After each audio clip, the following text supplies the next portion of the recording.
رحم الله من قرأ الفاتحة.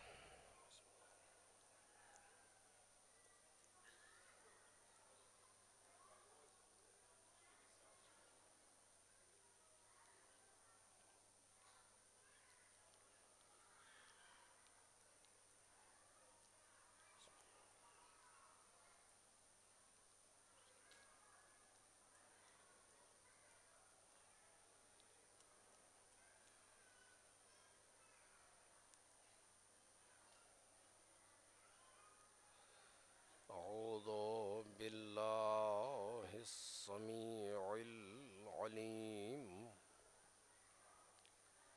من الشيطان اللعين الرجيم. بسم الله الرحمن الرحيم. الحمد لله رب العالمين، والصلاة والسلام والتحية والإكرام على سيد الأنام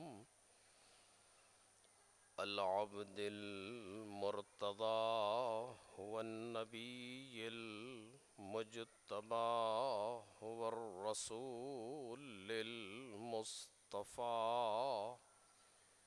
وآله الأطيبين الأطهرين الأكرمين المعصومين المظلومين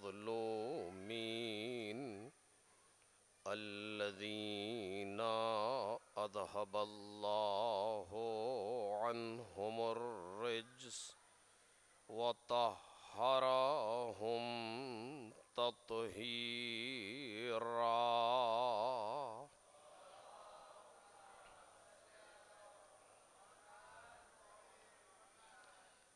لا سيما الزهراء والسر المستودع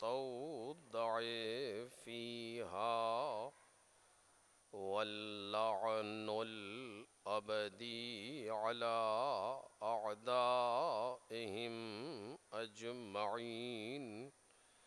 أما بعد، فقد قال الله الكريم في الذكر الحكيم: لقد كان لكم في رسول الله أسوة حسنة. صلوات بر محمد اور آل محمد. حرم کی جانب سے جو موضوعات تقریر کے لیے دیے جاتے ہیں، اس میں کل کا اور آج کا موضوع تھا قرآن مجید میں رسول اللہ کے اہم صفات، اور اسی پر کل آپ کے سامنے کچھ تھوڑی سی گفتگو ہوئی تھی اور کچھ آج گفتگو ہوگی بہت ہی مختصر وقت میں. کل عرض کیا گیا کہ رسول اللہ کو جو قرآن مجید نے پہچنوایا ہے وہ بہت ہی لامحدود طریقے سے پہچنوایا ہے. کوئی بھی حد رسول اللہ کے لیے قرآن مجید نے نہیں لگائی. یہ ساری حدیں وہ ہیں کہ جو یا دشمنوں نے لگائی ہیں یا دوستوں نے نادانی میں لگائی ہیں. مسلمانوں کے رسول یہ لفظ غلط ہے. ایسا نہیں ہے کہ وہ مسلمانوں کے لیے رسول بنا کر کے بھیجے گئے، یا یہ کہا جائے کہ وہ مسلمانوں کے لیے پیغمبر ہیں. نہیں، غلط ہے. قرآن مجید نے جب رسول اللہ کا تعارف کرایا تو آواز دی کہ ارسلناک وما ارسلناک الا کافۃ للناس. ہم نے آپ کو رسول بنا کر کے نہیں بھیجا مگر یہ کہ تمام انسانوں کے لیے رسول بنایا ہے، کافۃ للناس۔ اور اس کافۃ للناس میں مومن اور منافق اور مسلم اور کافر اور مشرک و موحد سب شامل ہیں۔ رسول اللہ ہر انسان کے لیے جس پر لفظ انسان صادق آ جائے اس کے لیے پروردگار عالم نے انہیں رسول بنا کر کے بھیجا۔ یہ کل گزارش کیا گیا آپ کے سامنے۔ بات کو اس سے آگے بڑھایا تو کہا وَمَا أَرْسَلْنَاكَ إِلَّا رَحْمَةً لِلْعَالَمِينَ، یعنی نہ فقط انسانوں کے لیے بلکہ عالمین کے لیے رحمت بنا کر کے بھیجا گیا۔ سارے تمام، صرف یہ ایک عالم ہے جس میں ہم اور آپ زندگی گزار رہے ہیں، اس جیسے نہ جانے کتنے عالم ہیں، اور ہر عالم کے لیے پیغمبر رحمت بنا کر کے بھیجے گئے۔ اب ہماری ذمہ داری ہے، توجہ کیجئے گا، ہماری ذمہ داری ہے کہ ہم رسول اللہ کو دنیا میں اس عنوان سے تعارف کرائیں۔ یہ سال جو سال شروع ہوا ہے ماہ محرم سے، 17 ربیع الاول کو پیغمبر اکرم حضرت محمد مصطفیٰ صلی اللہ علیہ وآلہ کی ولادت باسعادت ہے۔ اس سال پیغمبر کی ولادت کو 15 صدیاں پوری ہو رہی ہیں۔ پیغمبر کی ولادت کے 1500 سال اس سال پورے ہو رہے ہیں۔ لہٰذا ہمارے لیے ضرورت ہے کہ جس کے پاس جو امکان ہے، جو لوگ فیس بک پر ہیں، جو لوگ یوٹیوب چینلز پر ہیں، جو لوگ لکھ رہے ہیں، جو پڑھ رہے ہیں، جو شاعری کر رہے ہیں، جو قلم چلا رہے ہیں، پیغمبر کے لیے خصوصی طور سے قلم چلائیں، کیونکہ پیغمبر کے 1500 سال، 15 صدیاں پوری ہو رہی ہیں اس سال رسول اللہ کی ولادت کے۔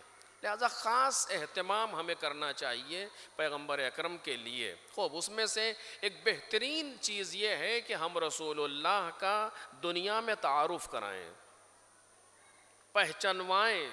اب یہ ایک بہت اہم موضوع ہے جس پر گفتگو نہیں کر سکتا کہ پہلے ہم خود پہچانیں کہ وہ کیا ہیں، کیونکہ جب تک ہم خود نہیں پہچانیں کہ وہ کیا ہیں تو پہچنوائیں گے کیا ہم؟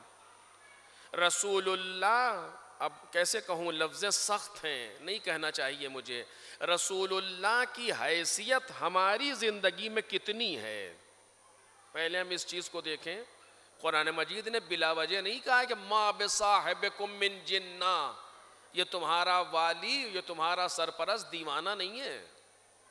خود رسول اللہ صلی اللہ علیہ وآلہ وسلم کی شخصیت ہمارے درمیان کیسی ہے؟ کتنا ہم پیغمبر کے بارے میں جانتے ہیں، کتنا ہم پیغمبر کے بارے میں پڑھتے ہیں۔ کوئی اذان پیغمبر کی شہادت کی گواہی کے بغیر مکمل نہیں ہے، کوئی اقامت پیغمبر کی گواہی کے بغیر مکمل نہیں ہے، کوئی نماز پیغمبر پر صلوات کے بغیر مکمل نہیں ہے۔ کسی کا دین پیغمبر کے بغیر نہ شروع ہو سکتا ہے نہ ختم ہو سکتا ہے۔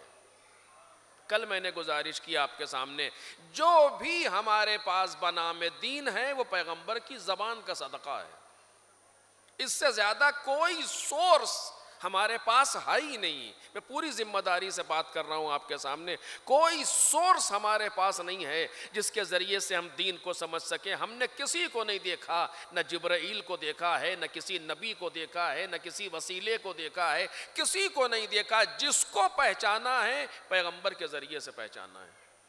ساری چیزوں میں واسطہ خود ذات پیغمبر ہیں صلی اللہ علیہ وآلہ، لہذا ضروری ہے کہ ہم پیغمبر کے لیے خاص اہتمام کریں۔ توجہ کیجئے گا، ایسا نہ ہو کہ دوسرے ہمیں تانا دیں کہ یہ مثلا اماموں کو زیادہ مانتے ہیں پیغمبر سے۔ نہیں، ایسا نہیں ہونا چاہیے، بلکہ ہم یہ ثابت کریں کہ تم نہیں مانتے ہو، ہم مانتے ہیں پیغمبر کو۔ ہم یہ ثابت کریں، تم جو تعریف پیغمبر کی بیان کرتے ہو، تمہاری کتابیں نے جو پیغمبر کے بارے میں لکھا ہے اس کا نتیجہ رگیلا رسول بنتا ہے، اس کا نتیجہ سیٹینک ورسز بنتا ہے، لیکن ہمارے یہاں آؤ، پیغمبر کی سیرت کو پڑھو تو نہج الفصاحہ سامنے آتی ہے۔ سیرت پیغمبر کے نتیجے میں ہمیں چاہیے کہ ہم آگے بڑھ کر کے پیغمبر کی سیرت کو سامنے لائیں اور پیغمبر کا تعارف کرائیں دنیا کے اندر کہ 15ویں صدی ہے، پیغمبر کی ولادت کو۔ پیغمبر آخر کون تھے؟ پیغمبر نہ مومنوں کے لیے رسول بنا کر کے بھیجے گئے، نہ متقیوں کے لیے رسول بنا کر کے بھیجے گئے، نہ مسلمانوں کے لیے رسول بنا کر کے بھیجے گئے، نہ عربوں کے لیے رسول بنا کر کے بھیجے گئے، نہ کوئی جغرافیائی حد پیغمبر کے لیے ہے، نہ کوئی زمانی حد پیغمبر کے لیے، کل میں نے عرض کیا، بلکہ ساری انسانیت کے لیے رسول بنا کر کے بھیجے گئے۔ کون کہہ رہا ہے؟ قرآن مجید۔ وَمَا أَرْسَلْنَاكَ إِلَّا كَافَّةً لِلنَّاسِ، جہاں تک لفظ ناس جا رہا ہے، ہر زمانے میں جو بھی دنیا میں آ رہا ہے پیغمبر اس کے لیے رسول ہے۔ بغیر رسالت پیغمبر انسان اسلام کو نہ شروع کر سکتا ہے نہ ختم کر سکتا ہے۔ اب اس پر اور بہت سے گفتگو ہیں، لیکن روک کر کے دو ایک باتیں جلدی جلدی عرض کروں گا۔ قرآن مجید نے آواز دی پیغمبر کے لیے، توجہ کرو میرے عزیزو، آواز دی قرآن، لَقَدْ جَاءَكُمْ رسول من انفسکم، عجیب ہے، لقد جاءکم رسول من انفسکم، تمہارے درمیان ایک رسول آیا ہے جو تمہیں میں سے ہے، عجیب، جو تمہیں میں سے ہے۔ کتنی عظیم صفت ہے یہ پیغمبر کہ من انفسکم۔ قرآن مجید نے دو لفظیں استعمال کی ہیں اس مفہوم کو پہنچانے کے لیے، کہیں پر کہا ہے منکم اور کہیں پر کہا ہے من انفسکم۔ ترجمے میں دونوں ایک طریقے سے لوگ ترجمہ کرتے ہیں لیکن فرق ہے۔ جیسے هو الذی بعث فی الامیین رسولا منہم، ایک جگہ پر کہا من انفسہم، جناب ابراہیم کی دعا میں، کل میں نے اشارہ کیا تھا آپ کے سامنے۔ یہاں پر قرآن مجید کہہ رہا ہے منکم نہیں کہہ رہا، من انفسکم، تمہارے ہی نفسوں میں سے۔ جس طریقے سے اگر انسان آپ کا اپنا نہ ہو تو آپ کے درد کو محسوس نہیں کر سکتا، اگر کوئی غیر ہوگا تو وہ درد کو محسوس نہیں کر سکتا، اپنا محسوس کرے گا۔ بچے کا جو درد باپ محسوس کرے گا وہ پڑوسی محسوس نہیں کر سکتا، بچے کا جو درد ماں محسوس کرے گی وہ دوسری کوئی خاتون محسوس نہیں کر سکتی ہے، یا نہیں ہے ایسا؟ جو جتنا اپنا ہوگا اتنا درد زیادہ محسوس کرے گا، اور ان سب سے زیادہ جس پہ درد ہو وہ محسوس کرتا ہے، اس کا نفس محسوس کرتا ہے۔ قرآن نے پیغمبر کی صفت بیان کی کہ لَقَدْ جَاءَكُمْ رَسُولٌ مِّنْ أَنفُسِكُمْ، تمہارے ہی نفسوں میں سے، تمہاری ہی جانوں میں سے ایک رسول آیا ہے جو تمہیں میں سے ہے۔ جب وہ تمہیں میں سے ہوگا تو تمہاری طرح تمہارے درد کو محسوس کرے گا۔ ایک صلوات پڑھیں محمد اور آل محمد۔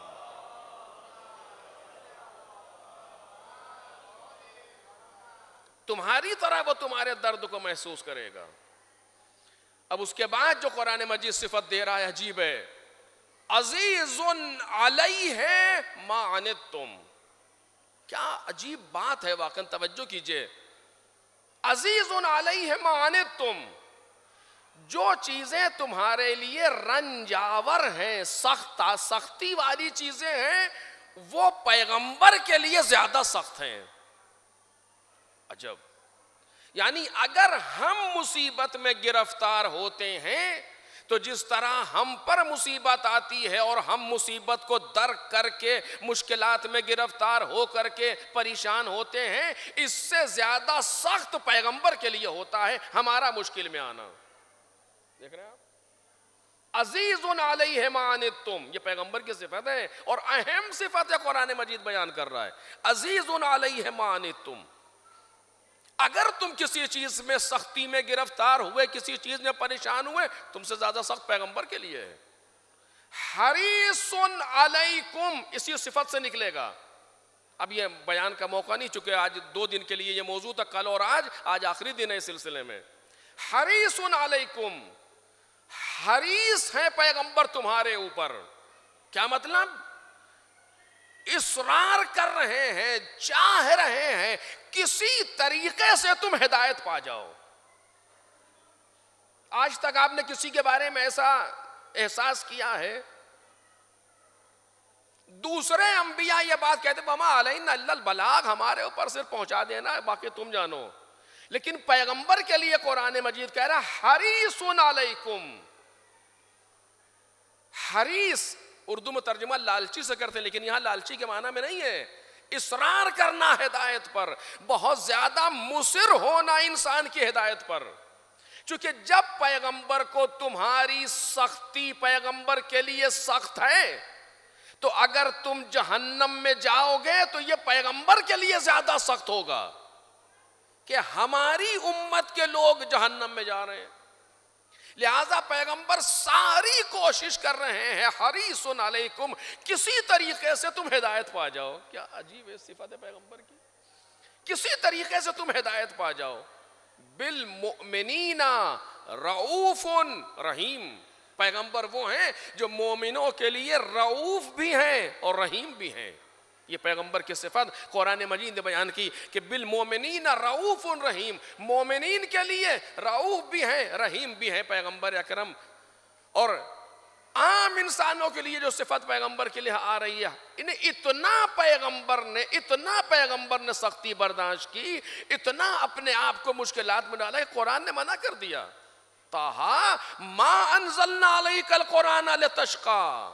ہم نے قرآن کو اس لیے نہیں نازل کیا کہ تم مشقت میں پڑ جاؤ، نہیں، تم اپنا کام کرو جو تو کر رہے ہیں. جو جہنم میں جانے دو ان اگر یہ نہیں مانتے. کئی جگہ دلداری دی ہے قرآن مجید نے، اس کے باوجود پیغمبر جو ہیں حریص ہیں لوگوں کے لیے کہ کسی طریقے سے ہدایت پا جائیں، کسی طریقے سے لوگ راہ راست پر آ جائیں، کسی طریقے سے لوگ سدھر جائیں. اس کے لیے پیغمبر، اور جتنا ممکن تھا اس زمانے میں پیغمبر لوگوں کو ساتھ لے کر کے چل رہے ہیں. آپ کیسے بیان کروں آخر، چونکہ وقت میں اتنی گنجائش نہیں ہوتی. آپ کو یہ معلوم ہو جائے کہ یہ انسان غلط ہے، آپ کتنے دن اس کے ساتھ رہ سکتے ہیں؟ آپ کو صرف یہ پتا چل جائے کہ یہ میرے ساتھ ساتھ جو انسان چل رہا ہے یہ میرا دوست نہیں ہے، دشمن ہے، موقع کی تلاش میں ہے. کتنے دن آپ اسے برداشت کر لیں گے؟ کہا کتنے دن، چند لمحے اسے برداشت نہیں کر سکتے. ہٹو یہاں سے، مجھے معلوم ہے تم کیوں میرے ساتھ آ رہے ہو. ہوتا ہے نہیں ہوتا؟ یہ بالکل نیچرل چیز ہے، یہ تو طبیعی چیز ہے. اگر ہم کو پتا چل جائے کہ یہ انسان ہمارا مخلص نہیں ہے اور ہمارے ساتھ بلا وجہ آ رہا ہے اور یہ موقع کی تلاش میں ہے، اسے برداشت نہیں کر سکتے لوگ. لیکن اللہ رے پیغمبر کا مہربان ہونا کہ قرآن مجید نے بیان کر دیا، قرآن مجید نے بیان کر دیا، بتا دیا کہ جو تمہارے ساتھ آ رہے ہیں یہ کون لوگ ہیں. کئی جگہ قرآن مجید نے کہا، سورہ منافقون اسی لیے آیا کہ اذا جاءک المنافقون قالوا نشهد انک لرسول اللہ واللہ یعلم انک لرسول واللہ یشہد ان المنافقین لکاذبون. یہ منافق آپ کے پاس آتے ہیں اور کہتے ہیں کہ ہم گواہی دیتے ہیں کہ آپ اللہ کے رسول ہیں. اللہ جانتا ہے کہ آپ اس کے رسول ہیں، اللہ گواہی دیتا ہے کہ یہ منافق جھوٹے ہیں. دیکھ رہے ہیں آپ. اس کے بعد قرآن مجید کہتا ہے، دوسرے مقام پر قرآن مجید نے کہا، عجیب انداز سے کہا کہ أَفَإِن مَّاتَ أَوْ قُتِلَ انقلبتم علی اعقابکم. اگر پیغمبر مر جائیں یا قتل ہو جائیں تو تم پلٹ جاؤ گے اپنے ماضی پر. یعنی کیا مطلب؟ اسلام کا نقاب ڈال کے آئے ہیں، مسلمان نہیں ہیں، موقع کی تلاش میں ہے کہ پیغمبر یا مریں یا قتل ہوں. 20-22 لوگوں کے لیے تو اہل سنت کی تاریخ نے صحیح مسلم میں روایت کی ہے ایسے لوگوں کی کہ جو پیغمبر کے قتل کی تلاش میں ہیں. آپ اٹھا کر کے دیکھیں، صحابی ہیں سارے کے سارے یہ. اور ایسے لوگوں کو پیغمبر، ایسا نہیں ہے کہ رسول اللہ جانتے نہیں ہیں، ہر ایک کو میں ولدیت کے پہچانتے ہیں اگر ولدیت رہی ہو.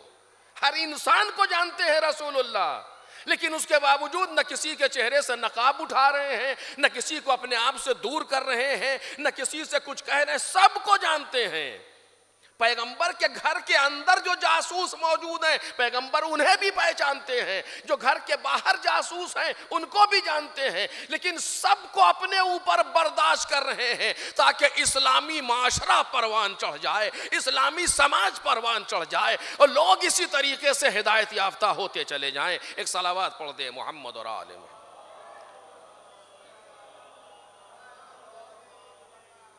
دیکھیں آپ، ایسا نبی، ایسا رسول جس کے لیے قرآن مجید نے اس طریقے سے بیان کیا کہ کیسے لوگوں کو برداشت کر رہے ہیں، سب کو جانتے ہیں، ایک ایک چہرہ پیغمبر پہچانتے ہیں، لیکن اس کے باوجود چونکہ نمائندہ ہے کسی ستار العیوب کا، کسی ستار العیوب کا نمائندہ ہے، لہذا چہروں سے نقاب ہٹا نہیں رہا۔ اور لوگوں کی ہدایت کے لیے میں کیسے آپ سے گزارش کروں، کل میں نے عرض کیا تھا کہ جب پیغمبر اپنے آخری لمحات میں ہیں تو حسنین علیہ السلام روتے ہوئے آئے اور اپنے آپ کو پیغمبر پر گرا دیا۔ مولائے کائنات نے ہٹانا چاہا چونکہ پیغمبر مرض کے عالم میں ہیں، شدت مرض میں ہیں۔ پیغمبر نے آنکھ کھولی کہ یا علی انہیں رہنے دو، انہیں رہنے دو، یہ میرے دونوں بچے میرے بعد بڑی مصیبتیں اٹھائیں گے۔ رسول اللہ کہہ رہے ہیں بڑی مصیبتوں کے ساتھ قتل کیے جائیں گے، بیان کر رہے ہیں۔ آپ نہیں جانتے کہ کون قتل کرے گا، انہیں کا سب کو معلوم ہے۔ آپ خود سوچیں آخر پیغمبر کے رحم کا کرم کا عالم کیا ہے۔ پیغمبر کے گھر کے اندر وہ ذات موجود ہے جو امام حسن کے جنازے پر تیر پڑنے کا باعث ہوگی، لیکن پیغمبر برداشت کر رہے ہیں۔ دیکھ رہے ہیں آپ کہ مسلمانوں کے درمیان اگر میں اس طریقے سے لے کر کے چلوں گا تو پھر یہ معاشرہ آگے نہیں بڑھ سکتا، پھر یہ دین اس طریقے سے آگے نہیں بڑھ سکتا کہ جس طریقے سے آج ہم دیکھ رہے ہیں۔ اگر پیغمبر اکرم نے ان مشکلات کو برداشت نہ کیا ہوتا، اگر پیغمبر اکرم نے ان افراد کو برداشت نہ کیا ہوتا تو آج اسلامی سماج یہاں تک نہیں پہنچ سکتا تھا۔ جو کام پیغمبر اکرم نے انجام دیا ہے، جو کام پیغمبر اکرم نے کیا ہے تاکہ اسلامی سماج اور اسلامی معاشرہ اتنا آگے چلا جائے کہ جہاں تک انسان سوچ بھی نہیں سکتا ہے۔ کل جب اسلام کی دعوت دی تھی انگلیوں پر گنے جا رہے تھے لوگ، اور آج زمین کا کوئی ایسا حصہ نہیں ہے کہ جہاں پر پیغمبر کا نام لینے والا موجود نہ ہو۔ یہ کس چیز کا نتیجہ ہے؟ قرآن مجید کہہ رہا ہے فَبِرَحْمَةٍ مِّنَ اللَّهِ لِنْتَ لَهُمْ، اللہ کی رحمت کے وسیلے سے تم ان کے لیے، ان لوگوں کے لیے تم مہربان ہو، نرم خو ہو۔ وَلَوْ كُنْتَ فَضًّا غَلِيظَ الْقَلْبِ لَانفَضُّوا مِنْ حَوْلِكَ، اگر تم سخت ہوتے، سخت کلام ہوتے، تمہارا لہجہ سخت ہوتا تو یہ لوگ تمہارے پاس سے دور چلے جاتے، یہ لوگ تمہارے پاس سے دور چلے جاتے۔ یہ پیغمبر کی رحمت کا نتیجہ تھا کہ لوگ گروہ در گروہ آتے چلے جا رہے تھے۔ غلط ہے یہ کہنا کہ اسلام شمشیر سے آگے بڑھ رہا ہے۔ اسلام کسی چیز سے نہیں بڑھا، صرف اخلاق پیغمبر سے بڑھا ہے، صرف اخلاق پیغمبر سے پڑھا ہے۔ اگر میں آپ سے کہوں تو غلط نہ ہوگا، اسلام منطق سے نہیں بڑھا، اسلام فلسفے سے نہیں بڑھا، اسلام براہین سے نہیں بڑھا، اسلام دلیلوں کے ذریعے سے آگے نہیں بڑھا، اسلام اخلاق پیغمبر سے آگے بڑھا ہے۔ آج ہماری ذمہ داری بعنوان مسلمان، آج ہماری ذمہ داری بعنوان کلمہ گوئے پیغمبر یہ بنتی ہے کہ ہم اپنے اخلاق کا مظاہرہ کریں۔ ذرا سا مومنین میں آپس میں کسی نے کچھ کہہ دیا، مہینوں سالوں بول چال نہیں ہے۔ پیغمبر ایسے لوگوں کو برداشت کر رہے ہیں جو پیغمبر کے قتل میں شریک ہے۔ کس کا کلمہ پڑھ رہے ہیں ہم؟ آخر کہاں جا رہے ہیں؟ آخر جو قرآن میں کہتا ہے اینا تذہبون، کہاں جا رہے ہو؟ لہذا ضروری ہے ہمارے لیے کہ ہم اپنے لیے لقد کان لکم فی رسول اللہ اسوۃ حسنہ، تمہارے لیے بہترین نمونہ ہے رسول اللہ کی سیرت میں۔ اپنے لیے مشعل راہ بنائیں رسول اللہ کی سیرت کو، اور دیکھیں ہم کتنا اپنے رسول کی سیرت پر چل رہے ہیں۔ بس اس سے زیادہ گزارش نہیں کر پاؤں گا کہ جیسے رسول نے برداشت کیا، یہ میرے بیٹے میرے بعد اتنی مصیبتوں سے قتل کیے جائیں گے، رسول اللہ آپ جانتے ہیں کون کیا کرے گا، دعا کیجئے ختم ہو جائے۔ کہا نہیں، یہ نہیں ہو سکتا۔ کیوں؟ اس لیے کہ انہی کے ذریعے سے ہماری سیرت آگے بڑھنے والی ہے، اور وہی پیغمبر کی سیرت ہے کہ جو ان کے جانشین اس کو لے کر کے آگے چل رہے ہیں وقتاً فوقتاً۔ آج بھی ایک سیرت پیغمبر کا محافظ ہے کہ جو پردہ غیب میں ہے، کہ جب آئیں گے حضرت حجت اس دنیا میں کوئی نئی چیز لے کر کے نہیں آئیں گے، وہی 1500 برس پیغمبر کی پرانی سیرت ہوگی جو امام لے کر کے آئیں گے۔ آج جس کے دربار میں ہم بیٹھے ہیں یہ بھی سیرت پیغمبر کے محافظ تھے، سیرت پیغمبر کو پہنچانے والے تھے۔ بس اس سے زیادہ کی گنجائش نہیں ہے، میں تمام کر رہا ہوں باتوں کو۔ سب سے زیادہ نزدیک پیغمبر سے پیغمبر کا بڑا نواسا ہے اولاد میں کہ جو ابنا انا کی منزل پر آیا۔ کون؟ جناب امام حسن سلام اللہ علیہ۔ اسی لیے پیغمبر کی شہادت میں شریک ہیں، یعنی اسی دن دنیا سے جا رہے ہیں۔ اور نہ فقط یہ کہ اسی صرف دن کب کی بات ہے یا تاریخ کی بات ہے، البتہ اختلاف روایت ہے، تاریخی کی بات نہیں ہے، بلکہ آواز دیتے انی اموت بالسم کما سما رسول اللہ، مجھے اس طریقے سے، میں اسی طریقے سے زہر کے ذریعے سے دنیا سے جاؤں گا جیسے کہ رسول اللہ دنیا سے گئے۔ اب اس میں بہت سی باتیں، اس کی تحلیل کا موقع نہیں ہے کہ امام حسن نے کیوں کہا یہ جملہ، لیکن اس پر آپ تحلیل کیجئے، باتیں بہت سی سامنے آئیں گی کہ جس طرح پیغمبر زہر سے شہید ہوئے تھے اسی طرح میں زہر سے شہید ہوں گا، امام حسن سلام اللہ علیہ نے کہا۔ امام حسن کو زہر کس نے دیا؟ بات واضح ہو جائے گی اگر باتیں آگے بڑھیں گی تو، لیکن ابھی بیان کا موقع نہیں ہے۔ یہ پیغمبر کا بڑا نواسا تھا جو اخلاق پیغمبر کا مظاہرہ کر رہا تھا۔ اور اب میں نے پرسوں کی تقریر میں امام حسن کی سیرت پر گفتگو کی تھی، چونکہ موضوع ذرا سا آگے پیچھے تھے، لہٰذا بہرحال اب اس کو آپ کے سامنے دہرا نہیں سکتا ہوں، اسی جگہ بات کو روک رہا ہوں۔ سیرت امام حسن میں بھی اخلاق پیغمبر کا کہ بہترین نمونے ہیں جو نظر آتے ہیں۔ عزیزو، امام، میں نے عرض کیا تھا، امام اسے نہیں کہتے جو مجبور ہو، امام کسی لمحے مجبور نہیں ہوتا۔ یہ اہم رخ ہے امام کی زندگی کا جس کو بیان ہونا چاہیے، لیکن ابھی میں پرسوں کچھ باتیں کہہ چکا ہوں اور اب دامن وقت میں گنجائش نہیں ہے۔ کسی لمحے بھی امام مجبور نہیں ہوتا، ہر جگہ امام اپنے اختیار سے عمل کرتا ہے۔ کیسے؟ اس کے بیان کا موقع نہیں ہے۔ میں صرف ایک بات آپ کے سامنے امام حسن سلام اللہ علیہ کی سیرت سے بیان کر رہا اور اسی پر مجلس تمام ہو جائے گی۔ امام حسن، عجیب سیرت ہے امام حسن کی۔ ایک شخص آیا شام سے مدینے میں، وہ آیا تھا کسی طرح سے بھیجا گیا تھا، آیا کیا تھا، اس نے دیکھا کہ ایک شخص سامنے سے آ رہا ہے، نظریں جھکی ہوئیں، چہرہ نورانی، چاروں طرف سے لوگ اس کو گھیرے ہوئے تھے۔ پوچھا یہ کون ہے جو آ رہا ہے؟ تو کہا کہ یہ حسن ابن علی ہے۔ جو ساتھ میں لوگ انہیں گھیرے ہوئے ہیں یہ بنی ہاشم ہے۔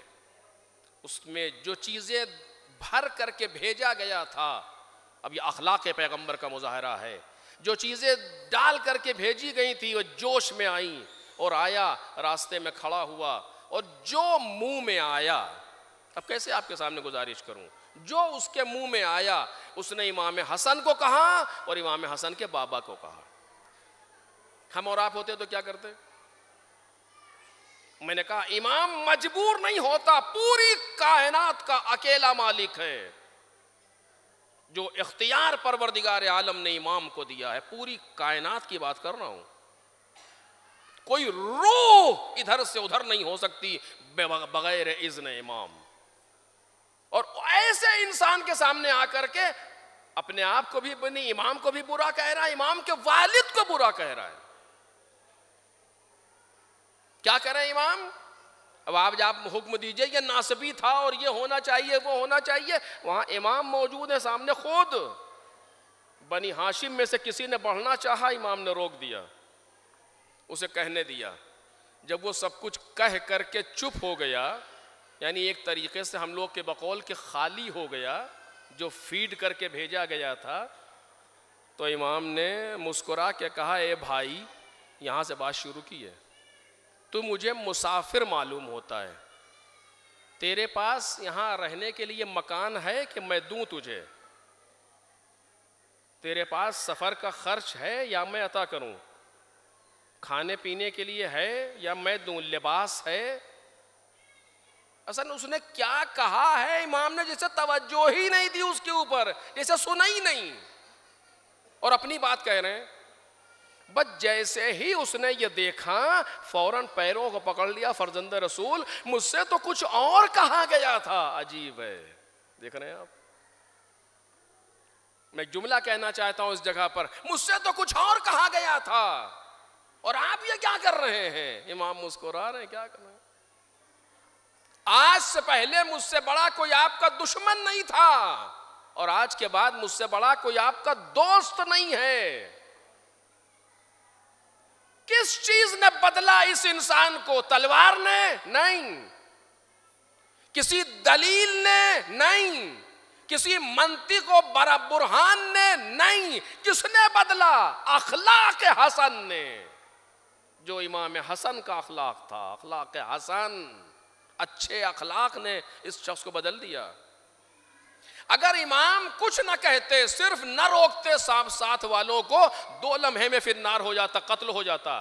قتل تو ہو جاتا مگر دشمن رہتا. امام چاہ رہے تھے دنیا سے جائے تو دوست بن کر کے جائے. حریص علیکم پیغمبر کا اخلاق ہے, حریص علیکم کہ تمہارے اوپر اصرار رکھتے ہیں پیغمبر کہ تم ہدایت پا جاؤ. امام نے وہی کام کیا. آج میرے عزیزوں, میں اب اس کے وقت تمام ہو گیا, زیادہ نہیں عرض کر سکتا ہوں, کہ آج یہی ضرورت ہے ہمارے لیے. ایسا نہ ہو کہ جو دشمن ہمارے بارے میں پروپیگنڈا کر رہا ہوتا ہے, جب کوئی غیر ہمارے یہاں آئے تو وہی سنے جو دشمن نے کہا ہے. اگر دشمن کہتا کہ یہ ایسے کہتے ہیں, ایسے کہتے ہیں, یہ کرتے ہیں, وہ کرتے ہیں, اور جب وہ ہمارے یہاں آئے تو ہم وہی کہہ رہے ہوں جو دشمن نے کہا ہے, یہ نا اخلاق ائمہ ہے, نا اخلاق پیغمبر ہے. ہمیں وہ کہنا چاہیے جو ہمارا امام ہم سے چاہتا ہے, وہ کہنا چاہیے کہ جو ہمارا رسول ہم سے چاہتا ہے, تاکہ آنے والا ہمارے اخلاق سے مروب ہو جائے. بس عزیزو, میں نے گفتگو کو تمام کر دیا. آج کا دن انہی 2 شخصیتوں کی شہادت کا دن تھا, یعنی جناب رسول اللہ اور جناب امام حسن سلام اللہ علیہ. سن 11 ہجری میں پیغمبر دنیا سے گئے اور 40 سال کے بعد سن 50 ہجری میں امام حسن دنیا سے گئے.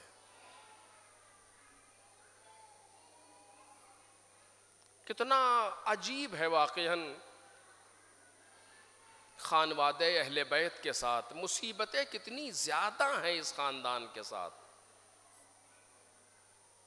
سوچیں آپ, پیغمبر کا جنازہ کیسے اٹھنا چاہیے تھا آخر, لیکن پیغمبر کا جنازہ نہیں اٹھا, تنہائی میں دفن کر دیے گئے. وجہ کیا تھی؟ کبھی اور. سیدہ کا جنازہ کیسے اٹھنا چاہیے تھا مدینے میں, لیکن انگلیوں کے مطابق بھی لوگ نہیں تھے جناب سیدہ کے جنازے میں. کیوں آخر؟ اس پر تحلیل ہونی چاہیے باقاعدہ. رسول اللہ کی ایک بیٹی کہاں دفن ہوئی پتہ نہیں, آج تک نہیں معلوم کہ قبر سیدہ کہاں ہے. کیوں آخر؟ اس پر گفتگو ہونی چاہیے. مولا کائنات کے جنازے کو رات کی تاریکی میں اٹھایا گیا, 4 لوگ شریک ہیں علی کے جنازے میں. 7ویں امام کے زمانے تک قبر کا پتہ نہیں ہے, مولا کائنات کی قبر کہاں ہے, کہاں دفن کیا ہے. کیوں آخر؟ اور ان کے بعد اب یہ ایک جنازہ ہے جو مدینے میں اٹھا, یعنی امام حسن کا جنازہ بہت سخت ہے میرے عزیزو۔ امام حسن سلام اللہ علیہ کو امام حسن کی زوجہ نے زہر دے دیا۔ آج ہی جیسی تاریخ تھی جب حسن دنیا سے جا رہے ہیں،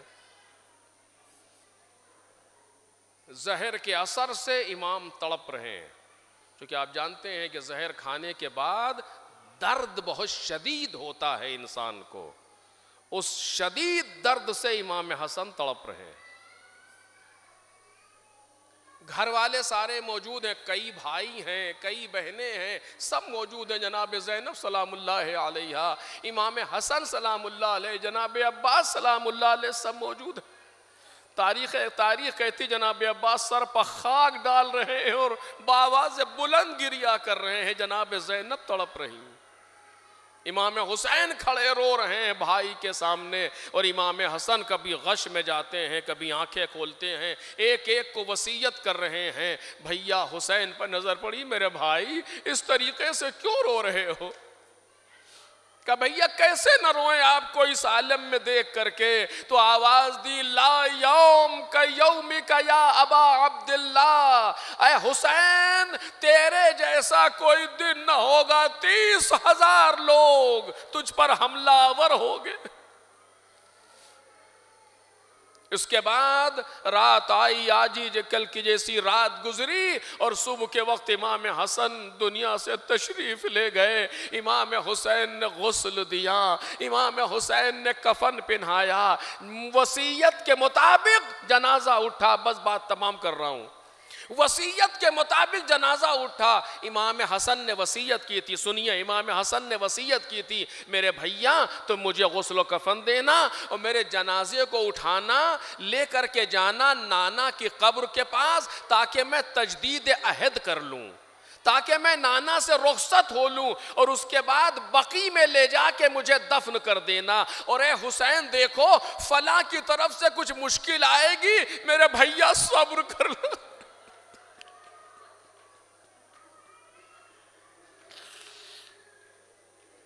امام حسین جنازے کو لے کر کے چلے، جنازہ گھر سے نکلا۔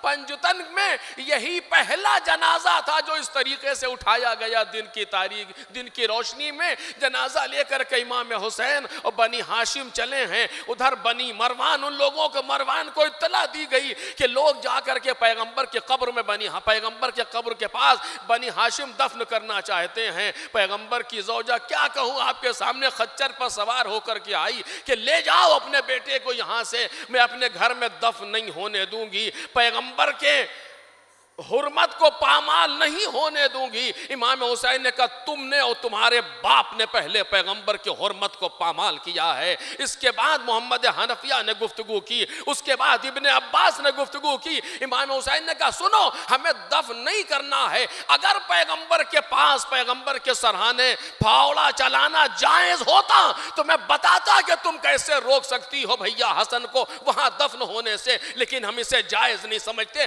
ہم صرف تجدید عہد کے لیے لے جا رہے ہیں۔ لیکن اسی کشمکش میں وہ ہوا جسے تاریخ نے باقاعدہ لکھا کہ ادھر سے تیر چلائے گئے کہ جو امام حسن کے جنازے پر لگے۔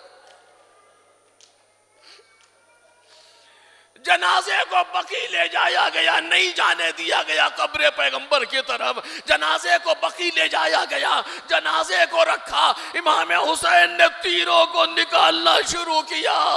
17 یا کتنے تیر امام حسن کے جنازے میں پیوست ہو گئے تھے، تیروں کو نکالتے جاتے ہیں، روتے جاتے ہیں، اے بھیا میں دیکھتا رہا آپ کے جنازے پر تیر پڑتے رہے، عجب نہیں روح حسن جواب دے، اے حسین میرے جنازے سے تم نے تیر نکال دیے، لیکن ہائے تیرے جنازے سے کوئی تیر نکال۔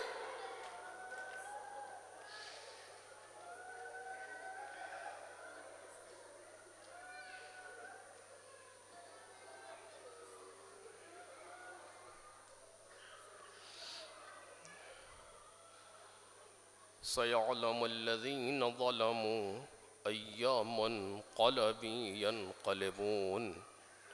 الا لعنت اللہ علی القوم الظالمین انا للہ و انا الیہ راجعون۔